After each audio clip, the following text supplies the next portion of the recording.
بسم اللہ الرحمن الرحیم، شروع اللہ کے نام سے جو بڑا مہربان نہایت رحم والا ہے۔ ولا تأكلوا أموالكم بينكم بالباطل وتدلوا بها إلى الحكام لتأكلوا فريقا من أموال الناس بالإثم وأنتم تعلمون۔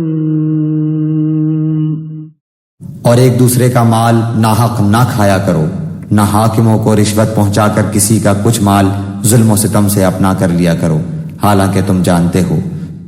اس آیت کا ایک مفہوم تو یہ ہے کہ حاکموں کو رشوت دے کر ناجائز فائدے اٹھانے کی کوشش نہ کرو، اور دوسرا مفہوم یہ ہے کہ جب تم خود جانتے ہو کہ مال دوسرے شخص کا ہے تو محض اس لیے کہ اس کے پاس اپنی ملکیت کا کوئی ثبوت نہیں ہے، یا اس بنا پر کہ کسی اینچ پینچ سے تم اس کو کھا سکتے ہو، اس کا مقدمہ عدالت میں نہ لے جاؤ۔ ہو سکتا ہے کہ حاکم عدالت روداد مقدمہ کے لحاظ سے وہ مال تم کو دلوا دے، مگر حاکم کا ایسا فیصلہ دراصل غلط بتائی ہوئی روداد سے دھوکہ کھا جانے کا نتیجہ ہوگا۔ اس لیے عدالت سے اس کی ملکیت کا حق حاصل کر لینے کے باوجود حقیقت میں تم اس کے جائز مالک نہ بن جاؤ گے، عند اللہ وہ تمہارے لیے حرام ہی رہے گا۔ حدیث میں آتا ہے کہ نبی صلی اللہ علیہ وآلہ وسلم نے فرمایا،